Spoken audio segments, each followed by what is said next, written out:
მოგესალმებით, ძვირფასო მეგობრებო, გამომწერებს პირველ რიგში და შემდეგ ვინც მოусმენთ ამ აუდიო ჩანაწერს, ამ რომანს. ჩვენ გავჩერდით იქ, როდესაც პოლკოვნიკმა ვოლკოვმა ოფიცრებს უთხრათ, რომ გარეთ დალუდებოდნენ. მას გავაგრძელოთ კითხვა. როდესაც ისინი გავიდნენ და კარი მიიხურეს, პოლკოვნიკმა თითქმის შეჰყვირა. ვის შეხვდი კუიბიშევში? სავიჩევმა დახრილი თავი მაღლა ასწია და პოლკის უფროსის მოადგილის განრისხებულ სახეს შეხედა. მისი გონება მაშინვე დააცხრა მეხსიერების ბუდეს, საიდანაც უსწრაფესად ამოაგდო სადღაც კუნჭულში ჩამალული ის მომენტი, სადაც უგონოდ მთვრალი ანტონი ბავშვობის მეგობარს მამის შესახებ უყვებოდა. ამ ყველაფერს წამები დასჭირდა, რა დროსაც პოლკოვნიკმა მეორედ იღრიალა. ვის შეხვდი მეთქი კუიბიშევში? ანტონის გაშტერებულმა თვალმა ხილვადობა დაიბრუნა, ხოლო გონებამ რეალობის აღქმა, რის შემდეგ მან მხოლოდ ამის თქმა მოახერხა.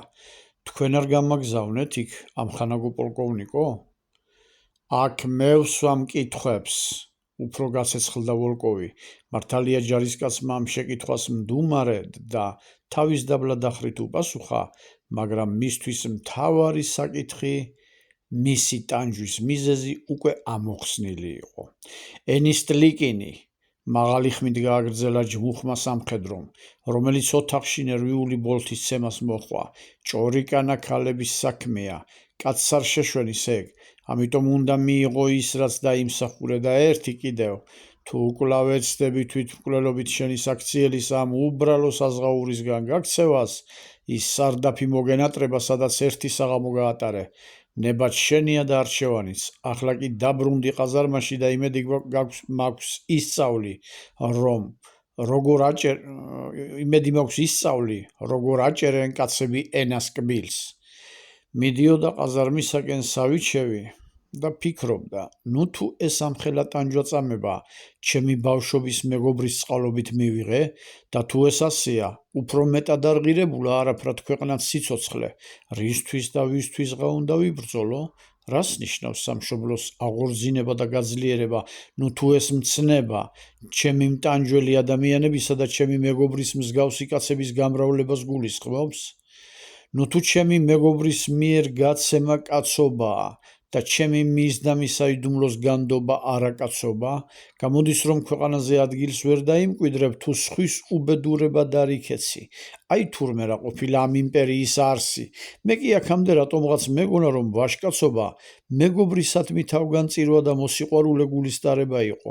ესე იგი, ჩემი ადგილი აქ არ ყოფილა და ტყუილად ვეძებ მე მას.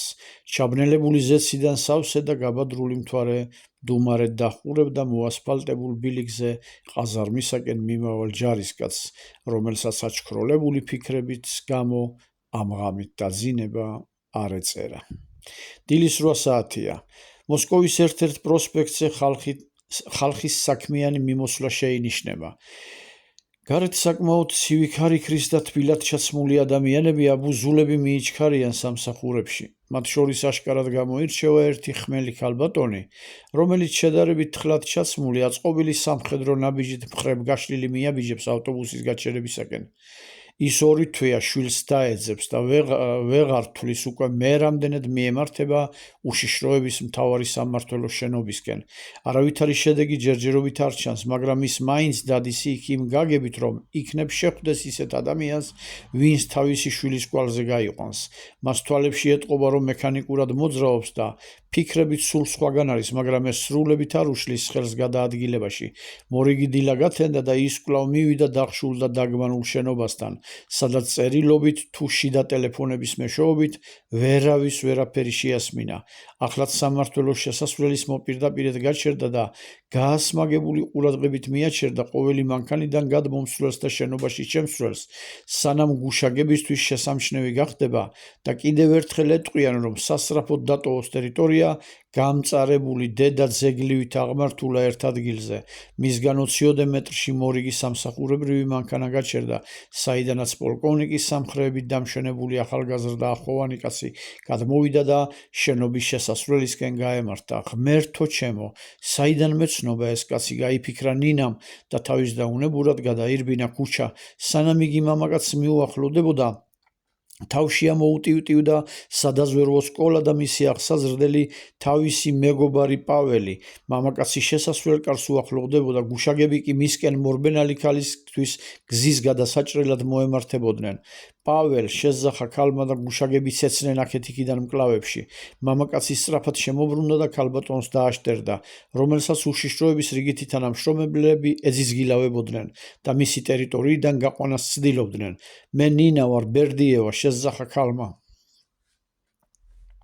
პოლკოვნიკი მათკენ წავიდა და გუშაგებს უბრძანა ხელი გაეშვათ. მათ ბრძანება უმალ შეასრულეს და სკოლის მეგობრები ერთმანეთის პირისპირ აღმოჩნდნენ.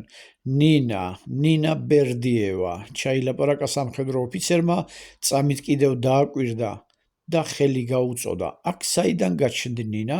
ან და როგორ მომაგენი? პაվել, წარმოდგენა არ მაქვს შენზე, თუ სად მუშაობ. შვილი დავკარგე 2 თვის წინ. უშიშროებამ წამოიყვანა საქართველოდან და თბილისში მითხრეს, რომ მოსკოვშია. ამ ხნის განმავლობაში დავდივარ და ვეძებ მშველელს, მაგრამ ჩემი გამკითხავი კაცი ვერ ვნახე. აქ მრავალჯერ ვარ მოსული და ახლაც ქუჩის გადაღმა ვიდექი. ინსტანცია არ დამიტოვებია არსად, მაგრამ შვილის შესახებ ვერაფერი შევიტყვე. შეიძლება ითქვას, რომ შემთხვევამ შემახვედრა შენთან, როგორც შემოგხედე გიცანი. ვიმეორებ, მე არ ვიცი შენ სად მსახურობ, მაგრამ უნდა დამეხმარო. დამშვიდდი ნინა, ყველაფერი დალაგებულად მითხარი და შევეცდები რამეს. შენ თუ უშიშროებაში მუშაობ, ადვილად დაადგენ ყველაფერს. მინიშნებად კი ამას გეტყვი, ჩემი შვილი ანტონ სავიჩევი ჯარში მოსკოვში მსახურობდა, საიდანაც უშიშროებამ 2 კვირაში გამოუშვა. სანამ სახლში წამოვიდოდა, ჯერ სხვაგან გააგზავნეს 12 დღით და იქიდან დაბრუნდა საქართველოში. რამდენიმე დღეში კვლავ მათ მოაკითხეს და წამოიყვანეს, რის შემდეგ შევიტყვე, რომ მოსკოვში გადმოუყვანიათ. ყველაფერი გასაგებია, დინჯად ჩაილაპარაკა პაველმა და თან დაამატა. ახლა ორშაბათია, 2 დღე მაცალე. 4 შაბათს მოდი აქ და უთხარი, რომ უფროსის თანაშემწე პაվել ტიმჩუკთან ხარ. ყველა ღონეს ვიხმარ გავარკვიო და გავიგო სად არის ანტონი. შენთვის ყველაფერს გავაკეთებ. არ ინერვიულო, მანამდე კი კითხავ, სად ხარ გაჩერებული მოსკოვში? სხვა თუ რამე გიჭირს მითხარი, მე მზად ვარ ყველანაირი დახმარება აღმოგიჩინო. სასტუმრო როსიაში ვარ. დიდი მადლობა პაվել, შენ ოღონდ შვილი მაპოვნინე და მეტი არაფერი მინდა. ერთსაც გეტყვი, სხვანაირს ვერაფრით წარმოგიდგენდი. უთხრა ნინამ და დასამშვიდობებლად ხელი გაუწოდა. 2 დღე 2 საუკუნედ მოერჩვენა ნინას, რადგან ყოველ წუთს სითვლი და დანიშნული დროის დადგომამდე. 4 შაბათიც გათენდა. დილის 9 საათზე ნინა უშიშროების სამმართველოს შენობაში თავისი პასპორტით გუშაკს წარუდგა და მოახსენა, თუ ვისთან იყო დაბარებული. იმავე დღის 1 საათზე ბერდიევა ელმავალით უკვე ანტონის სამხედრო ნაწილისაკენ მიიჩქაროდა, სადაც ბრძანება მისი შვილთან შეხვედრის ნებართვაზე 2 საათის წინ გაიცა. პაველის ზეპირი მონახაზის მიხედვით, ნინა ბერდიევა მატარებლიდან მითითებულ სადგურზე ჩამოვიდა. ირგვლივ მხოლოდ ტყით დაფარული მასივი იყო და საჯარისო შენაერთისა კი არა, ადამიანის არსებობის ნიშანწყალი არ ჩანდა. ამიტომ მატარებლიდან ჩამოსული ერთადერთი მგზავრი გეგმის თანახმად მოპირდაპირ მხარეს გადავიდა და მარჯვნივ მიმავალ გზას დაადგა. დაახლოებით 2 კილომეტრის გავლის შემდეგ რკინიგზის ლიანდაგების გასწვრივ გამავალი გზა ხელმარცხნივ ოდნავ შეკბეჭილი ტყისკენ უხვევდა, რომელსაც 2 წუთში ტყის სიღრმეში მდგომ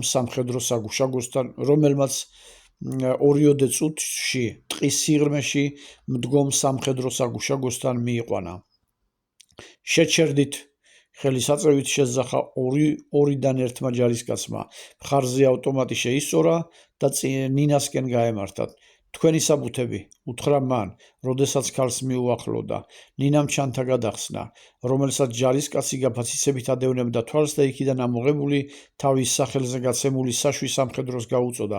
ახალგაზრდა მამაკაცმა საფუძვლიანად დაათვალიერა პატარა ფურცელი და სტუმარს საგუშაგოსკენ გაუძღვა. შემდეგ ნინას ანიშნა, რომ მეორე ჯარისკაცის გვერდით დალოდებოდა და თვითონ დაბალ და ვიწრო ჯიხურში შევიდა, საიდანაც ზემდგომს გადამცემით მოახსენა აქ მოსული ქალბატონის ვინაობა. იქიდან გამოსულმა გუშაგმა თანსკამი გამოიტანა და ნინა ბერდიევას გვერდით დადგა. დაბრძანდით ქალბატონო, 10 წუთში მანქანა მოვა და წაგიყვანთ. მსუბუქად დაღლილი ნინა სკამზე ჩამოშდა, ხოლო ჯარისკაცებმა ერთმანეთში მუსაიფი გააგრძელეს. საბჭოთა სამხედრო ვილისი ტყის ვიწრო და ოღრო-ჩოღრო გზაზე საშუალო სიჩქარით მიჯლიყინებდა. გზის აქეთ-იქით ჩამწკრივებული ხეები მანქანაში მჯდომი ქალბატონის თვალთა ხედვაში რიგ-რიგობით რჩებოდნენ უკან, მაგრამ ამას ის მხოლოდ მექანიკურად აღიქვამდა, რადგან მისი მთავარი ფიქრი თავის ერთადერთ ვაჟიშვილს დასტრიალებდა. ერთი სული ჰქონდა სახსალამათი ენახა ანტონი და გაეგო მისი ხელმეორედ აქ მოხვედრის მიზეზი. მას შეაბობოქრებული დედური ინსტინქტი გავარვარებულ ქურაზე შემოდგმულ და დახურულ ფქვაფში მოთუხთუხე იმ წყალს წააგავს, რომლისგან გამოყოფილი ორთქლის ძალაც წუთი წუთზე აიგლეჭს თავიდან სარქველს. დიახ, დედაშვილს შორის გაბმული ტალღოვანი ძაფი მუდმივად აგრძნობინებს, რომ ანტონი განსაცდელშია და მიიჩქარის საბჭოთა სისტემაზე განრისხებული დედა თავისი ვაჟისაკენ, რომლისთვისაც ყოველ წამს მზად არის დათმოს სიცოცხლე. მანქანა ტყიდან გავიდა და თავქვეზე დაეშვა, საიდანაც დაბლა ვაკეზე გამოჩნდა 60 სართულიანი შენობებით წარმოდგენილი პატარა ქალაქი, რომელიც გარშემორტყმული იყო მაღალი თეთრი გალავნით, მასში დატანებული სათვალთვალო კოშკურებთან ერთად. 10 წუთის შემდეგ ქალაქში შესული ვილისი ერთ-ერთი შენობის წინ გაჩერდა. ნინა წინა სავარძელზე მჯდარი ოფიცერი მანქანიდან გადავიდა და ბერდიევას თხოვა, რომ მას გაყოლოდა. შენობის პირველ სართულზე იქ დამხვედრმა ორმა სამხედრომ ერთი ოთახის ნახევრად ღია კარებისკენ მიუთითეს და იქ მიიპატიჟეს სტუმარი ქალბატონი. თან უთხრეს, რომ სულ ცოტა ხანში მოიყვანდნენ ანტონს. ნინას რაღაც ცუდის მოლოდინში გული აუჩქარდა, მაგრამ გარეგნული სიმშვიდე შეინარჩუნა და ჩვეულებრივი, სერიოზული სახით მიაჩერდა იმ კარს, საიდანაც ანტონი უნდა შემოსულიყო. დიდხანს ლოდინი არ დასჭირვებია ნინას, რომ კარი გაიღო და ორ მკერდამობურცულ და გაჯგმულ ოფიცერს წელში საკმაოდ მოხრილი ანტონი უსიცოცხლო ფეხების ფლარტუნით მოჰყვა უკან. დედის თვალებში ცეცხლი გამოკრთა და ის უმალ მიეჭრა შვილს, მხრებში ხელის ტაცა ანტონს წელში გაასწორა, თვალებში ჩახედა და შესძახა, ეს ვინ დაგმართა შვილო? ანტონმა მიბნედილი თვალები დედას ძლივს გაუსწორა და თითქმის ამოილუღლუღა. ნეტავი შენთვის დამეჯერებინა, დედი. რა ხდება, გამაგებინე, შეჰყვირა ნინამ. ჩემს მეგობარ გოგის უთხარი კუიბიშევის ამბავი და ამის გამო მოხდა ეს ყველაფერი. ჩემი აქ ჩამოსვლის დღიდან ხმას არავინ მცემს, არც დიდი, არც პატარა. პროტესტი რომ გამოვთქვი, ერთი დღით წყალში ჩამაგდეს და აი შედეგიც. ანტონმა ფეხებისკენ მიმართა მზერა. ფეხები აღარ მემორჩილება, დედი.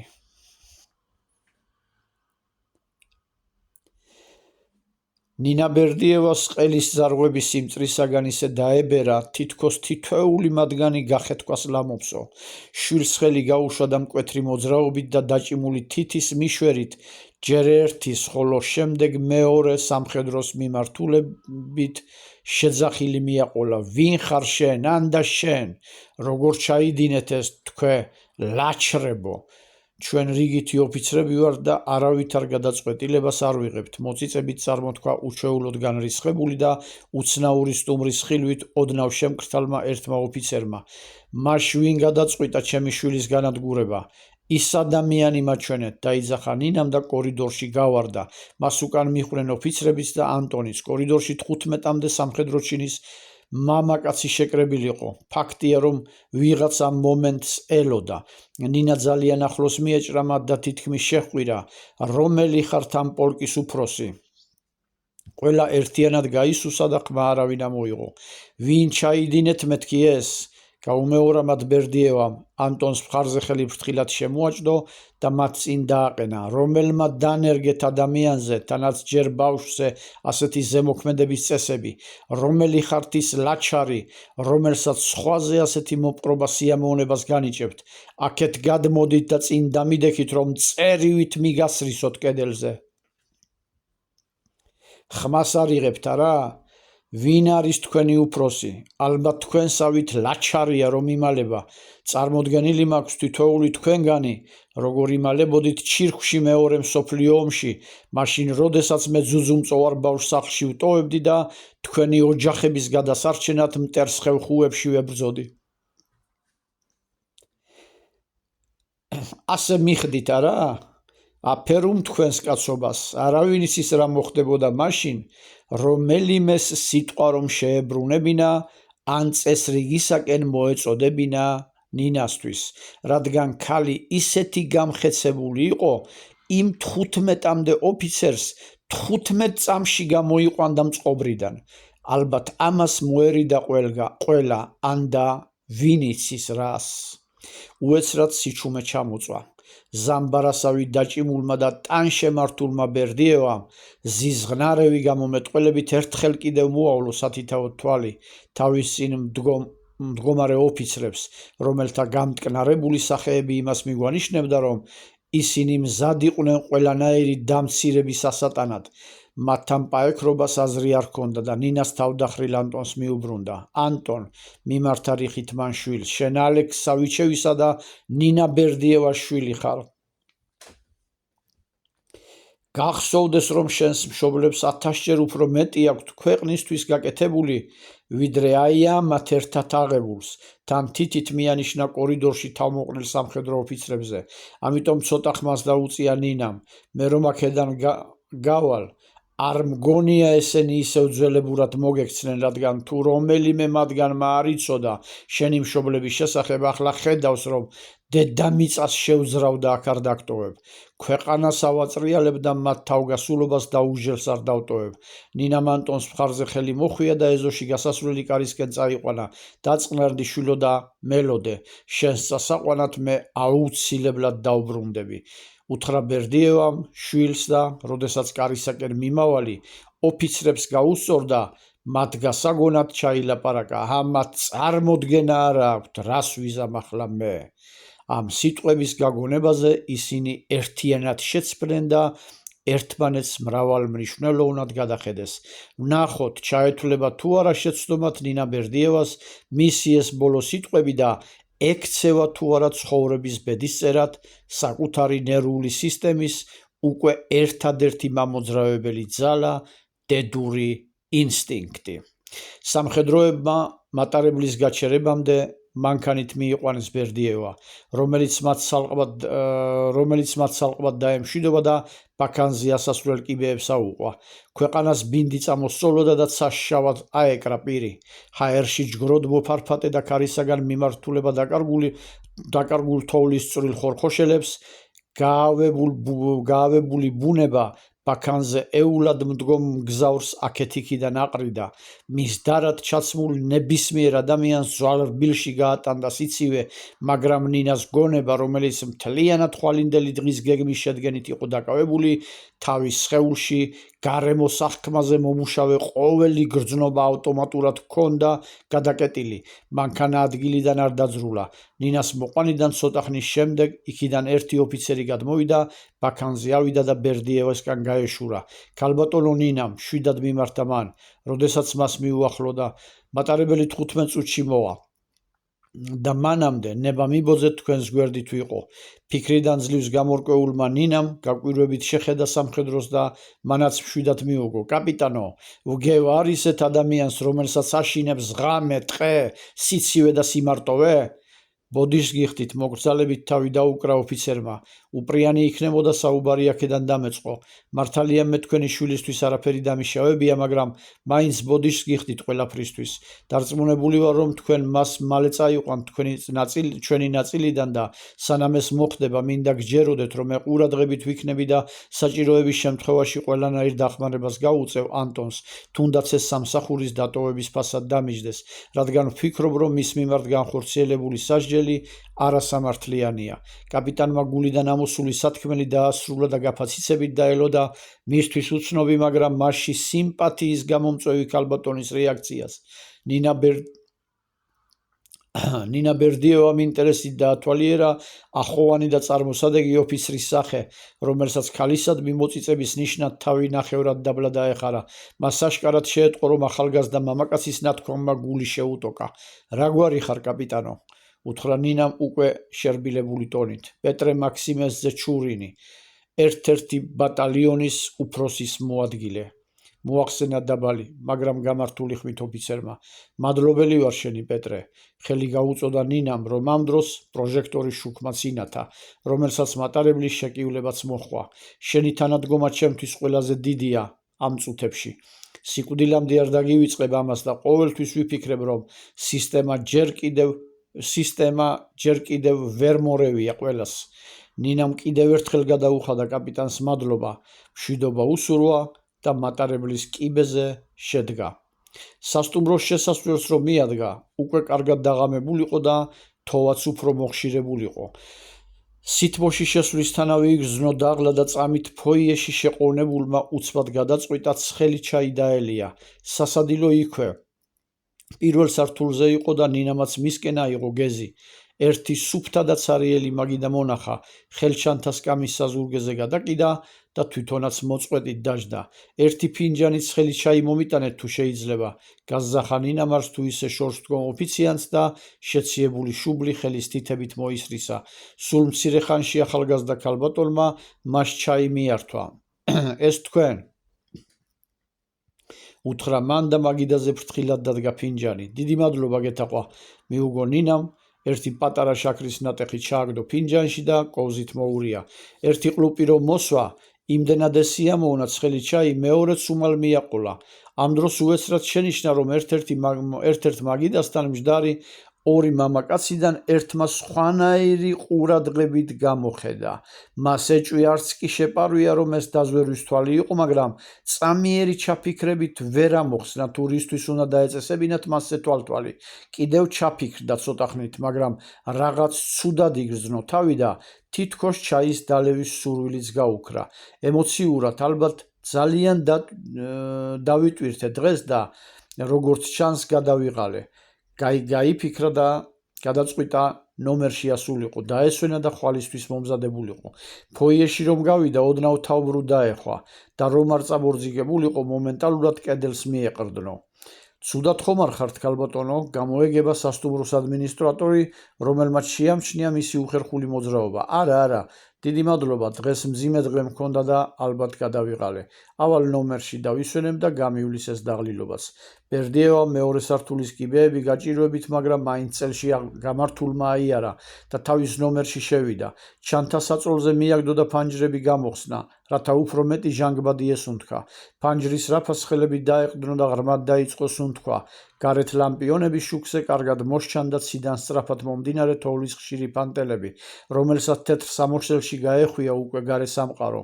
ნინამ საფეთქლები კიდევ ერთხელ მოისრისა და ამ ამინდის შემხედვარეს რატომღაც ის დრო გაახსენდა 16 წლის ასაკში მატარებლის გადასაბმელზე მჯდარი ციმბირისკე რომ მიდიოდა.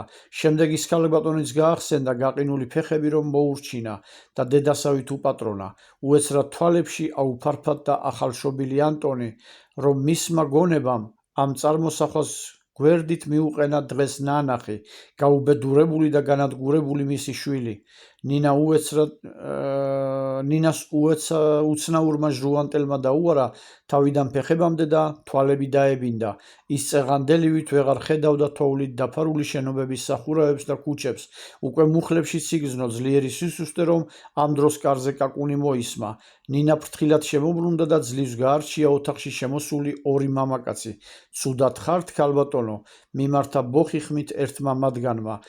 ბერდიევას უკვე სუნთქვა ეკვროდა და მისი გონება ბურანში მიდიოდა. ჩანდა, რომ წუთი წუთზე დაკარგავდა ყველანაირ შეგრძნებას. სანამ ეს მოხდებოდა, მან კიდევ მოიკრიბა ძალა, წელში გასწორდა და ოთახში შემოსულებს მიმართა. მაინც მძლიეთ, მაგრამ ლაჩრულად, ამოთქვა უკანასკნელი სიტყვები და ჩაიკეცა. ორთვენახევარზე მეტი ელოდა ანტონი დედას. უკაცრავად, ამ ხნის განმავლობაში მას ლოდინის ზაფი არ გასწყვეტია და არ იყო წუთიც კი, რომ ამაზე არ ეფიქრა. მისი ქვეცნობიერი მუდმივი ლოდინის რეჟიმზე იყო გადართული და სხვა ფიქრის ადგილი მის გონებაში აღარ მოიძებნებოდა. ამაში ეხმარებოდა მშვიდი მდგომარეობა, რომელიც პოლკის ხელმძღვანელობამ ნინა ბერდიევას ნაწილში სტუმრობის შემდეგ შეუქმნა. მას მისცეს ცალკე ოთახი და საურთიერთობოდ კაპიტანი ჩურინი. ანტონს არ ეხებოდა ვარჯიში და სწავლება, რაც შეეხება სადილს, აქაც გამიჯნული იყო თავის ასეულთან და ოფიცრებთან ერთად სადილობდა. კაპიტანი ჩურინი ძალიან კარგი სამეგობრო ადამიანი აღმოჩნდა. ისინი თითქმის მთელ დღეს ერთად ატარებდნენ. მათი ძირითადი საქმიანობა კი ჭადრაკის თამაში იყო. ასე გავიდა ეს დრო და როცა ერთ-ერთი მორიგი დილა გათენდა, სავიჩევი სამედიცინო შემოწმების მიზნით სანიტარულ ნაწილში გამოიძახეს. ექიმთა კონსილიუმის ერთსაათიანი მსჯელობის შემდეგ დადგინდა, რომ რიგითი ანტონ სავიჩევი დაუყოვნებლივ უნდა გათავისუფლებულიყო სავალდებულო სამხედრო სამსახურიდან, როგორც არმიისთვის გამოუსადეგარი და სამხედრო სამსახური მოხდილად ჩათვლოდა, რადგან ფეხების ტრამვა არმიაში ყოფნის დროს იყო მიღებული. ამ დღემ ანტონისთვის უჩვეულოდ ჩაიარა, განსაკუთრებით გადავლილი რამდენიმე თვიანი წამების ფონზე. ის ფიქრობდა, რომ ნინა მაქსიმოვნამ თავისას მიაღწია და როგორც დაპირდა, მაინც დაიხსნა ამ აუტანელი მდგომარეობიდან. იმასაც მოელოდა, რომ დედა ნაწილის გარეთ სადმე დახვდებოდა და ერთად გაუყვებოდნენ გზას საქართველოსკენ, იმ ქვეყნისაკენ, საიდანაც თავისი ერთი პატარა შეცდომის გამო ცოტა ხნის წინ იძულებით წამოიყვანეს და ნამდვილ ჯოჯოხეთს შეჰყარეს. ამ მცირე დროში მან გაიარა თვითმკვლელობის გზა და სრულად შეიგრძნო მისი სუსხიანი არსი. ნახა და საკმაოდ დიდხანს უყურა მისთვის მანამდე წარმოუდგენელ ადამიანთა გულქვაობას. აღმოაჩინა იანუსის მსგავსი ორსახოვანი არსება პოლკოვნიკ ვოლკოვის სახით და კიდევ მრავალი სხვა უარყოფითი თვისება ადამიანისა, რომელზეც ახლა უკვე ფიქრობს, რომ აქედან გასვლის შემდეგ დაივიწყებს ყველაფერ ამას, როგორც კოშმარულ სიზმარს, რათა ცხოვრების ეს მონაკვეთი სხვა ადამიანებთან ურთიერთობაში განმსაზღვრელ კრიტერიუმად არ ექცეს. დიახ, ის ხვალ დილით მიდის აქედან და ფიქრობს, რომ აქეთ აღარასოდეს მოიხედავს. დილის 10 საათია. ანტონი პეტრე ჩურინთან ერთად გამოდის ადმინისტრაციული შენობიდან. მას უკვე ხელთ უპყრია ყველა ის დოკუმენტი, რაც შეიძლება გზაში დასჭირდეს. მათ უკან კიდევ მოდის ორი ოფიცერი, რომელთაგან ერთ-ერთმა მათ გადაასწრო და ანტონს მოგრძალებით უთხრა, რომ თავისი ასეულის ბიჭებს დამშვიდობებოდა, რომლებიც ეზოში ელოდნენ. სავიჩევს კი გაუკვირდა ასეთი თხოვნა შეთავაზება, მაგრამ გეზი უსიტყვოდ აიღო ეზოს მიმართულებით. მას გულმხურვალედ დაემშვიდობა ყველა, მათ შორის ოფიცრობაც. იმ ჯარისკაცებმა კი, რომლებიც პირველად აქ ჩამოსვლის დღიდან გაიცნოდა და უახლოვდა, ბოდიში მოუხადეს და უთხრეს, რომ უბრალოდ ბრძანებას ასრულებდნენ, თორემ მის მიმართ ისევ ძველებურად კარგად არიან განწყობილნი. საბჭოთა უშიშროების სამსახური მთლად დარწმუნებული არ იყო, რომ სავიჩევი აქედან გაბოროტებული არ მიდიოდა და ამიტომ იღვაწა ნაწილის საბოლოო კეთილგანწყობა მის მეხსიერებაში, რაც შეიძლება მკვეთრად აღბეჭდილიყო, რათა მომავალში, როცა ის მსაჯულის თვალით გადახედავდა აქ გატარებულ დღეებს, ცოდვა მადლის სასწორის ერთი პინა ცარიელი არ ყოფილიყო. სამხედრო ვილისმა სპეცდანიშნულების პოლკის ტერიტორიის უკანასკნელი საგუშაგო გაიარა და გეზი მოსკოვისაკენ მიმავალი მატარებლის გაჩერებისკენ აიღო. მანქანაში სამი მგზავრის, მძღოლი, მის გვერდით კაპიტანი ჩურინი და უკანა სავარძელზე რიგითი სავიჩევი. ჯარისკაცს აშკარად ეთყობა მოუსვენრობა, რადგან რაც სამხედრო ქალაქის კედლებს გამოსწრენ, მას შემდეგ აქეთ-იქით ატრიალებს თავს. ანტონ მიმართა მის წინ მжდომმა კაპიტანმა ჩურინმა, რომელმაც შეამჩნია ასეთი მოქმედება. ნინა მაქსიმოვნას თუ ეძებ, ის ჩემი აზრით მოსკოვში დაგელოდება, რადგან აქ რომ ყოფილიყო მე აუცილებლად მეწოდინებოდა. სავიჩევმა შეწყვიტა გარეთ ყურებას, გამის საზურგეს თავისუფლად მიაწვა და ჩუმად ჩაილაპარაკა. მე კი ვფიქრობდი, რომ აქ დამხვდებოდა.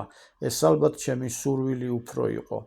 ცოტა ხნით მანქანაში სიჩუმე ჩამოვარდა, რის შემდეგაც ვილისი მატარებლის მოსასწრელ ბაქანთან შეჩერდა. აბა გადავედით. მატარებელი 5 წუთში მოვა. დაიძახა პეტრემ და მკვირცხლი მოძრაობით მანქანიდან პირველი თვითონ გადახტა. ანტონმა ზურშანთა ცალ-მხარზე მოიკიდა და ბაქანზე ასულ ჩურინს მიჰყვა უკან. მანამდე მძღოლს დაემშვიდობა და ბედნიერი მომავალი უსურვა. ჩემო უმცროსო მეგობარო ანტონ, უთხრა კაპიტანმა, როდესაც ჯარისკაცი მას მიუახლოვდა. 2 თვეზე მეტი გავატარეთ ერთად და რა თემებზე აღარ ვისაუბრეთ. მინდა გულსფელად გითხრა, რომ შენი ასაკის შენაირად მოაზროვნეს არასოდეს შევხვედრი ვარ. ვფიქრობ, რომ ჩემს ცხოვრებაში ერთი მეტად დასამახსოვრებელი მონაკვეთი შექმენი და აქედან გამომდინარე ყოველთვის სიამოვნებას მომგვრის შენთან ერთად გატარებული დღეების გახსენება. პეტრე მაქსიმეს ძემ უეცრად თვალები აატრიალა, რაც იმის მიმანიშნებელი იყო, რომ გონება მომენტალურად შემოჭრილმა ფიქრმა გაუფანტა. მან დაბურული ტყის ზოლს მექანიკურად მიმოატარა მზერა და კვლავ ჯარისკაცს მიუბრუნდა, რომელიც ყურადღებით მისჯერებოდა მას. არ ვიცი ოდესმე კიდევ შევხვდებით თუ არა ერთმანეთს, განაგრძო კაპიტანმა, რადგან ჩვენ ვერ ვმართავთ ჩვენს ცხოვრებას, მაგრამ მეგობრულ რჩევას კი მოგცემ, რომელიც შეიძლება გამოგადგეს. ახოვანი ოფიცერი მცირე ხნით ისევ შეჩერდა, თითქოს სათქმელი კონკრეტულ ფორმაში მოაქცია და თავისი ახალშეძენილი მეგობარი ასეთი სიტყვებით გამოაცილა. სიცოცხლეში იბრძოლე სიცოცხლისთვის და არასოდეს აღიარო სიკვდილი, რადგან სიკვდილმა თავად უნდა გაღიაროს შენ. მიდიოდა ანტონი მატარებლით მოსკოვისაკენ და ფიქრობდა კაპიტნის ნათქვამ ბოლო სიტყვებზე, რომელიც ადამიანის მთელ ცხოვრებას მოიცავდა. იჯდა თავისთვის გარინდული მგზავრი ჯარისკაცი და გონების მეშვეობით ხარბად იწოვდა ამ შესანიშნავ შეგონებას, რომელიც სხეულში მიმალული ძალების აღმოჩენაზე იყო ორიენტირებული. მატარებელი მოსკოვის ცენტრალური რკინიგზის სადგურზე ნელისვლით შევიდა. ანტონი ფანჯრიდან ათვალიერებდა ბაქანზე მომლოდინე ხალხს, რომელთა შორის დედას ეძებდა, მაგრამ ნინა მაქსიმოვნა არსად ჩანდა. უკვე ძირს ჩამოსული სავიჩევი 9 საათი მაინც იდგა ერთ ადგილზე და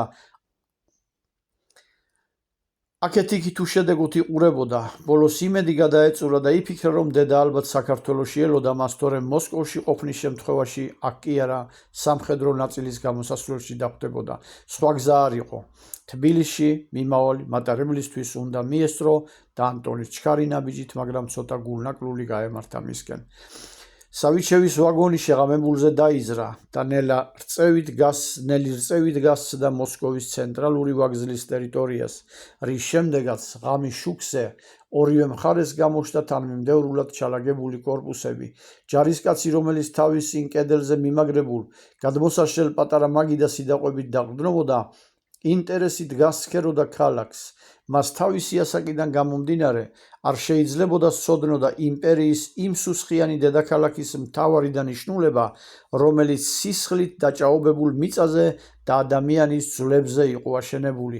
19 წლის ყმაწვილი ვერასოდეს წარმოიდგენდა, რომ რუხ ფერზე შეღებილი ადმინისტრაციული შენობების გრძელ კორიდორებში წამებაში გარდაცვლილი ადამიანების სულები დაფარფატებდნენ, ხოლო მის სარდაფებიდან განწირულთა კივილი და გოდება ისმოდა. უბრალო მოკვდავთავთვის მკაცრად იყო გასაიდუმლოებული ამ შენობების კაბინეტებში ღამ-ღამობით მომუშავე ამ რიგითი ჩინოვნიკების საქმიანობა, რომლებიც გამუდმებით წერდნენ საკუთარ თავში წარმოდგენილ ადამიანთა წამების ახალ ფორმებს, რათა დილით თავიანთი უფროსების წინაშე თავი მოეწონებინათ. ამით ასეთი დაწესებულებების მთავარი შესასვლელი კარის მაღლა გადმოკიდებული იყო ქუდის ფორმის თხელი მეტალის ფირფიტა, რომელიც წვიმისაგან იცავდა მის შუაგულში დაკიდებულ ნათურას, რაც თავის მხრივ ქარზე რეაგირებდა და ქანაობის დროს ხან გამოაჩენდა, ხან კი ჩრდილში აქცევდა შენობის პერიმეტრზე ძეგლებივით გაშეშებულ თოფიან დარაჯებს, რომლებიც იმპერიის შემოქმედთა უსაფრთხოებას იცავდნენ. ქალაქი დაღამებისთანავე დუმდებოდა, რომლის მყუდროებასაც კანტი-კუნტად გამოჩენილი უშიშროების თანამშრომლებით სავსე მანქანების ხმა თუ დაარღვევდა, ვნებოდა, რომლებიც ნახევრად ჩაბნელებულ ქუჩებში სისხლზე დაგეშილი ძაღლებივით დაძრწოდნენ. დედაქალაქის მშრომელების აბსოლუტურ უმრავლესობას კი ღამის ცვლაში მომუშავეების გარდა მკვდრებივით ეძინათ, რადგან ფაბრიკებსა და ქარხნებში გაწერილი გეგმის უტოპიური ციფრების მისაღწევად ხარჯავდნენ ენერგიას და ქანს გამოლეულნი ბრუნდებოდნენ სახლებში. სამაგიეროდ ისინი მშვიდად იძინებდნენ, რამე თუ თითოეულმა მათგანმა იცოდა, რომ მათი შრომა თავიანთი ქვეყნის გაძლიერებას ემსახურებოდა. ამ საცალდაობით ახსავსე მარათონში ჩაბმულ ხალხს მუდმივი გონებრივი სტიმულატორი სჭირდებოდა, რომელიც მათში ენთუზიაზმს გააღვივებდა. კომუნისტებმა საბჭოთა კავშირის შექმნის პირველივე წლებიდან იზრუნეს ამაზე და ქალაქებში თითქმის ყველა ქუჩაზე და სოფლის ყველა ცენტრალურ ადგილზე აღმართეს ხის ბოძები, სადაც მიამაგრეს რადიო მიმღებები. ყოველ ცისმარე დღეს დილის 6 საათზე რადიო მუშაობას იწყებდა საბჭოთა ჰიმნით, რომელიც გამაყრუებელი ხმით უმღერდა და ამცნობდა ხალხს თავიანთ ბედნიერი მომავლის შესახებ. ამის შემდეგ რადიო ეთერს იკავებდა რომელიმე ცნობილი დიქტორ ორატორი და თავისი ქვეყნის მოქალაქეებს დამუშავებული ხმით უყვებოდა სოციალისტური რესპუბლიკების კავშირის მიღწევებზე სოფლის მეურნეობისა თუ სამხედრო სფეროში, მეცნიერებასა თუ კულტურაში, წარმოება-მრეწველობაში და ასე შემდეგ. ყოველი ასეთ საუბრებს თანსდევდა აზრი, რომ ამ ბუმბერას და მძლავრ ქვეყანას, რომელსაც დედამიწის ზურგზე არავისი ეშინია, მართავენ მშრომელთა მასები, რომ აქ არის პროლეტარიატის დიქტატურა და ყველაფერი ეკუთვნის ხალხს. ასეთი გაგებით მიდიოდა თითოეული ადამიანი სამსახურში და სანამ იქამდე მიაღწევდა ფიქრობდა, რომ ის იყო თავისი ქვეყნის გამგებელი. ეს კი მისთვის ისეთი ბიძგი იყო, რომელსაც ხელოვნურად მიჰყავდა საბჭოთა სისტემის მიერ დანერგილი ცხოვრებისეული წესის აღიარებისკენ, რაც უკვე თავისთავად მოითხოვდა მისგან ათასობით თავისივე სახის, ანუ მისივე ქვეყნის თანამფლობელთან ერთად მუხლ-ჩაუხრელ შრომას. ასეთ მუშას დიდხანს რომ შერჩენოდა შრომის უნარი, მასში სწორად უნდა გადანაწილებულიყო ენერგია, რისთვისაც კვირაში ერთი დღე მაინც ესაჭიროებოდა დასვენება. დასვენებისას მის გონებაში შემთხვევით რომ არ აღმოცენებულიყო აზრი, რომელიც უკვე ფიქრის სახით დაადგებოდა ადამიანის ჭეშმარიტი დანიშნულების შეცნობის გზას, მისი აზროვნების ის მცირე არეალი, სადაც შეიძლებოდა ასეთი აზრის აღმოცენება, დაკავებული უნდა ყოფილიყო რაიმე სახის შთაბეჭდილებით. ამ კუთხით ხელოვნებისა და კულტურის ეგრეთ წოდებული მოღვაწეები ზრუნავდნენ, რომელთა შორის ყველაზე მეტი დატვირთვა მსახიობებზე და მწერლებზე მოდიოდა. ფაბრიკა-ქარხნებში თუ მეურნეობა-კოლმეურნეობებში აუცილებლობას წარმოადგენდა დარბაზის ტიპის შენობა-ნაგებობა, რომელიც დაახლოებით თვეში ერთხელ იხსნებოდა სპეციალურად მუშათა კლასისთვის დადგმული სპექტაკლებისა თუ ლექცია-სემინარებისთვის, რაც დრო-და-დრო დაბალ ფენას ახალ-ახალი ფორმით შეახსენებდა საკუთარ მნიშვნელობას სახელმწიფო მშენებლობის გზაზე. მსგავსი ტიპის წარმოდგენები ატარებდა სახოტბო ხასიათს კომუნისტური პარტიის მიმართ, რაც კიდევ ერთხელ აგრძნობინებდა მათ, რომ პარტია იყო ერთადერთი ძალა, რომელიც საბჭოთა ხალხებს გადაგვარებული იმპერიალიზმის აგრესიისგან იცავდა. აი ამ წესით ათაყვანებდა მასების გონებას მმართველი ელიტა, რათა მათ ღირებულებათა ცვლილება აზრადაც კი არ გაევლოთ. მიუხედავად იმისა, რომ კომუნისტების ამგვარი მოქმედება სრულიად საკმარისი იყო ადამიანის ზომბირებისთვის, ისინი ამას არ ჯერდებოდნენ და მშრომელებს ხელფასიდან პერიოდულად უკავებდნენ ახალი წიგნების საფასურს, რომელში ასახული მოთხრობა თუ რომანი სპექტაკლებისა და სემინარების ტიპიურ სახეს წარმოადგენდა, ასე რომ საზოგადოების ერთი ფენა მეორე ფენის გამოთაყვანებაზე მუშაობდა და ამაში იღებდა პრივილეგიებს, მაგრამ სრულებით ვერ ხვდებოდა, რომ ხელოვნება, რასაც ასეთი ენთუზიაზმით მსახურებდა, თავისუფლების გარეშე ჭეშმარიტი ვერასოდეს იქნებოდა. ეს ასე ვთქვათ, კულტურისა და ხელოვნების მოღვაწეები, საკუთარი პრივილეგიებით გართულნი, ვერ ფიქრობდნენ, რომ ადამიანის კარნახით და არაგანგების შთაგონებით მოქმედი ხელოვანიც ჩვეულებრივი ზომბია. მასებზე ზემოქმედების ნიშნით მომუშავე საზოგადოების ამ ფრთას კომუნისტები მაინც არ ენდობოდნენ ბოლომდე და მათ ყოველი შემოქმედებით ნაბიჯს მკაცრი ცენზურით აკონტროლებდნენ. კულტურის სფეროს და წითელი ინტელიგენციის ამ ფენას კიდევ ერთი შტო წარმოადგენდა მეცნიერები, რომელთა ცხოვრებაც ჩვეულებრივ ტყვეთყოფნას მოგაგონებდათ, რადგან მათი უმრავლესობა კისერზე ლულა მიბჯენილი დღე-დაღამეს ასწორებდნენ საბჭოთა კავშირის ინდუსტრიული თუ სამხედრო კუთხით განვითარებისთვის. ასეულობით მილიონი ადამიანის ცხოვრების ასეთი ფორმას და წესს ქმნიდა და ადგენდა ათეისტ ფანატიკოსთა წრე, რომელთა წყვდიათში მოქცეული გონების ერთადერთი გზამკვლევი მავზოლეუმში სანთლად ქცეული და უმარხავი მკვდრის ავადმყოფური იდეები იყო. დიახ, თვით კომუნისტური ელიტაც კი ამ გაურკვეველი იდეებით იკვებებოდა, რაც კიდევ ერთხელ მიგვანიშნებდა საყოველთაოდ ცნობილი სიტყვების უტყუარობაზე: რწმენა უსიყვარულოდ ფანატიზმია. ყველა ის ადამიანი კი, ვინც საკუთარ თავში გაუცნობიერებელი მიზნისაკენ ისწრაფის, თავისთავად ზომბია და მისი ყოველი მოქმედება, რომელიც არავითარ კანონზომიერებას არ ექვემდებარება, საშიშროებას უქმნის ნორმალურად მოაზროვნე ადამიანებს. აქედან გამომდინარე, ძნელი წარმოსადგენი აღარ არის ამ უზარმაზარ ტერიტორიაზე რკინის ღობით გარშემოვლებული იმპერია და მის გვერდით არსებული თავისუფალი სამყარო, რომელიც ვერანაირი ლოგიკური გათვლით ვერ დაადგენდა, როდის და რა ფორმით დასცემდა მსოფლიოს თავზარს ეს არამდგრადი ზომბების ქვეყანა. სწორედ ამის გამო არ ეძინა დასავლეთს და ცდილობდა, რომ ყოველთვის მზად ყოფილიყო მოსკოვის შესაძლო აგრესიის აღსაკვეთად. თავის მხრივ არც მოსკოვის მმართველ ელიტას ეძინა, მაგრამ დასავლეთისგან განსხვავებით ის თავის ტერიტორიაზე სხვა ქვეყნის შემოჭრას ნაკლებად ელოდა. იმპერიის დედაქალაქს ყველაზე მეტად თავისი ხალხის, ანუ საბჭოთა მოქალაქეებისა ეშინოდა. უფრო ზუსტად საკუთარ ქვეყანაში მცხოვრები ადამიანების ინტელექტი აშინებდა. ამ მიმართულებით შეიარაღებაზე არანაკლები და შეიძლება ითქვას გაცილებით მეტი რესურსი იხარჯებოდა, რადგან ყოველი ასეთი გამოვლინება, რომელიც საბჭოთა უშიშროების მიერ არ იქნებოდა მართული, ყველაზე დიდი საფრთხის შემცველი იყო მოსკოვისათვის. ამიტომ მის დაქვემდებარებაში მყოფ ყველა ქალაქში თუ რაიონში არსებული შინაგანი ორგანოების განყოფილებებში ადგილზე მცხოვრები ხალხის რაოდენობის მიხედვით მუშაობდა სხვადასხვა მასშტაბის კარგად შენიღბული ჯგუფები, რომლებსაც პირდაპირ ევალებოდათ გონებრივად განვითარებული ადამიანების მოზარდობის ასაკიდანვე აღმოჩენა და მისი ეგრეთ წოდებული დავერბოვკება, რათა ამგვარ ინდივიდს სხვა თავის გვერდით მდგომი არ გამოეფხიზლებინა. კომუნისტებმა კარგად იცოდნენ, რომ ასეთი ერთი ფაქტის გაპარვის შემთხვევაშიც კი ხსენებული გაფხიზლება მასებში პანდემიურ ხასიათს მიიღებდა, რომლის აღკვეთასაც საბჭოთა წყობილების იძულებით დამყარების დროს დაღვრილი სისხლის რაოდენობა დასჭირდებოდა. იმ შემთხვევაში კი თუ ინტელექტუალს აღმოაჩნდებოდა დაუმორჩილებელი ხასიათი და მისი გადაბირების მცდელობა შედეგს არ გამოიღებდა, იგეგმებოდა მისი განეიტრალება დაპატიმრების სახით.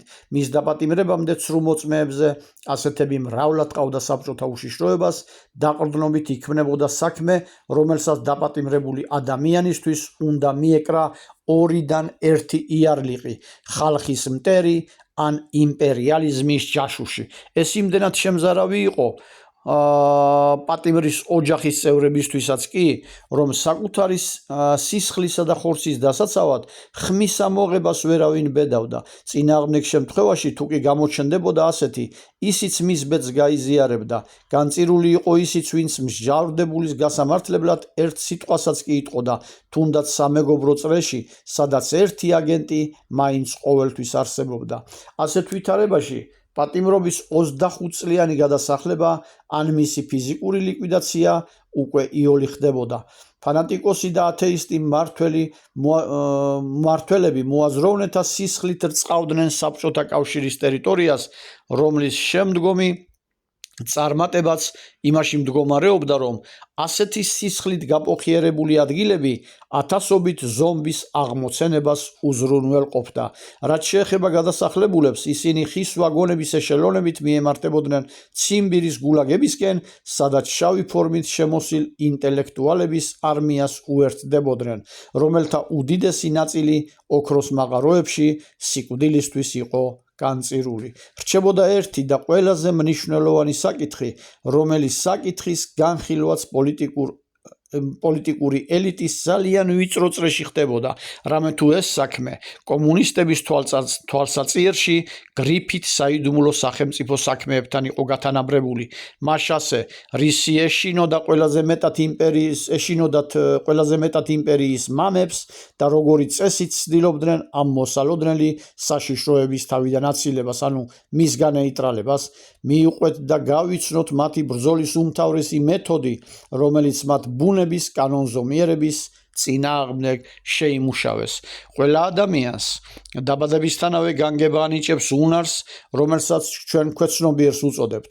ეს გრძნობა ადამიანის ფიზიკური და გონებრივი ჩამოყალიბებისთანავე იღებს სრულ ფორმას და მისი შემდგომი ცხოვრებისეული მღელვარებების ჭეშმარიტი განმსაზღვრელი ხდება. მისი დანიშნულება მშვიდი გონებისთვის სწორი მიმართულების მინიშნებაა, ხოლო აღელვებულისთვის სიმშვიდის დაუფლების გზასთან მიყვანა, მაგრამ მას აქვს კიდევ ერთი და უმთავრესი მისია ცოცხალი და მოაზროვნე არსებისთვის, რომელიც გამუდმებით დაიძულებს მას, რომ იფიქროს თავის დანიშნულებაზე და ეძებოს საკუთარი გამჩენი. დიახ, ნებისმიერი ნორმალური ადამიანი ქვეცნობიერად ეძებს ღმერთს. კომუნისტური პარტიის იდეოლოგები სამყაროს შემქმნელისა და მისი მბრძანებლის ჩანაცვლებას თავიანთ წარმოჩენილ და აღზევებულ ხელოვნების სფეროს მსახიობები, მუსიკოსები, მწერლები წარმომადგენლით ცდილობდნენ, რომლის ზეადამიანობა საბჭოთა კავშირში ყველაზე განსაკუთრებული პრივილეგიების მინიჭებაში გამოიხატებოდა. მხოლოდ ამ ეგრეთ წოდებულ გამორჩეულ ადამიანს, რომელიც რეკლამის მეშვეობით ასი-თავით მაღლა ადიოდა თავის ყოველ კოლეგაზეც კი, ხასიათში ერთი მთავარი თვისება უნდა ჰქონოდა, მასების ლამაზად მოტყუება უნდა შესძლებოდა. აი ვინ იყო ამ მშვიდობის მოყვარე იმპერიაში ყველაზე მნიშვნელოვანი ფიგურა, რომლის მსგავსი თითქმის ყველა რესპუბლიკაში არსებობდა, რადგან რაიმე სახალხო გართულების შემთხვევაში მათ დასაშოშმინებლად ყოფილიყო გამოყენებული. ხალხს კი თავიანთი ენის მქონე კაცთან ჰქონოდათ საქმე, რამე თუ ეს უფრო მეტ დამაჯერებლობას ზენდა მის ფუნქციას, დიახ ფუნქციას, რადგან მისი არსებობა გარკვეულ ტერიტორიაზე მცხოვრები მუშათა კლასისა და მმართველი ელიტის ჰარმონიული თანაცხოვრების გარანტი იყო. ასე რომ შიშით მცხოვრები, შიმშილით დაოსებული და მუშაობით ქანწგაწყვეტილი საბჭოთა მოქალაქე თუ კი ღმერთისაკენ მიმავალ გზას დაადგებოდა, იმ გზაზე აუცილებლად გადაეყრებოდა კომუნისტების მიერ ხელოვნურად შექმნილ ზეადამიანს, რომელიც დაარწმუნებდა, რომ მის წინაშე იდგა ის, ვისაც ეძებდა. აი ასე გამოიყურებოდა მონათა კავშირი და მათივე შექმნილი ქვეყანა თავიანთი ცხოვრების წესებით, რომელთა ცენტრალურ ბუდესაც, ანუ დედაქალაქ მოსკოვის გასასვლელ საზღვარს მალე გადალახავს ჩქარისვლით მიმავალი მატარებელი. სახლები ძირითადად რუსული დომიკები კანტიკუნტად გამოჩანს. მატარებლის ფანჯრიდან სავიჩევმა თავი ნელა წამოსია და უკანასკნელად მოავლო თვალი მოსკოვს, რომელზე დარჩენილი რამდენიმე თვიანი არასასიამოვნო შთაბეჭდილებაც სამარადისოდ გაჰყვება მის გონებას.